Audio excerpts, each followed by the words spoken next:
Storage 101. I wanted to get into just like real quick, like something that you can do to find them, fund them, and run them, just to give you a quick overview of how this all works. Okay, because I know there's a lot of new people here today.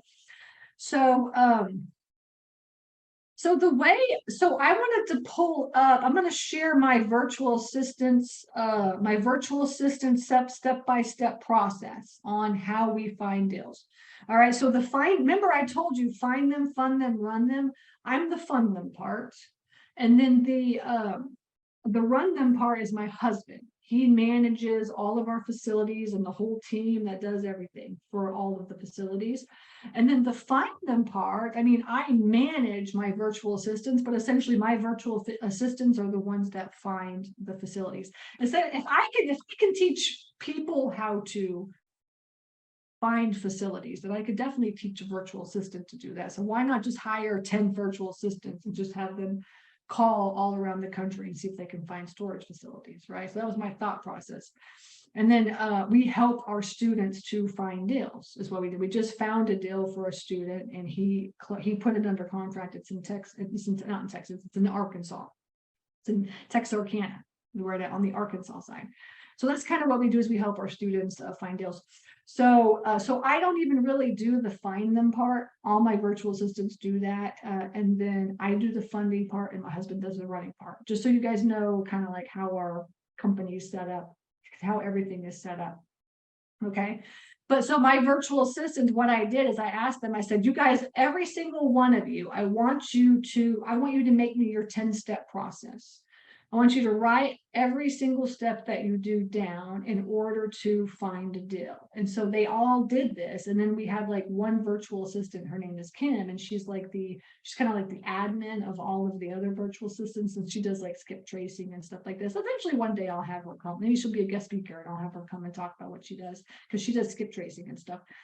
But so she kind of like went through everybody's processes and then she compiled and she made it into like one big process. So I'm going to kind of show that to y'all today, and then you guys can at least get an idea of like what the process is, right? And we may not go through all of it, but at least it'll give you an idea. Let me share my screen and let me actually find it and make sure I found it first. Hang on, it's called flowchart is what it's called. Let me look it up in my folders. Here it is. Okay. All right, so let me share this. Share screen, flowchart. Okay. Okay.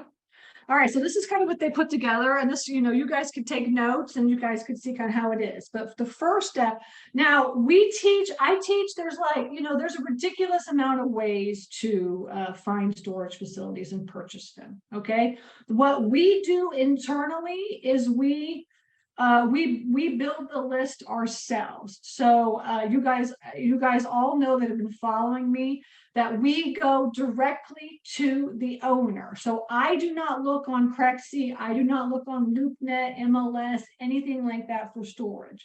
We only go to the owners directly. And the reason why is because you get a way better deal if you do that.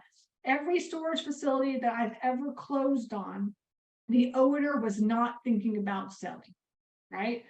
And because of that, you build this trust and you build this relationship, and then they're willing to do more things for you and stuff. So like for one instance, in Florida, we closed on a facility in Florida, and the owner was not thinking about selling, and then we called him up and he was like, yeah, he's like, I'll take an offer, sure, and so then we put the offer in, and I really went over there, met him, really started getting to know him, super nice guy. And, and so we talked to him quite often. And then he, we got really nice. We got really to have a very good, close relationship.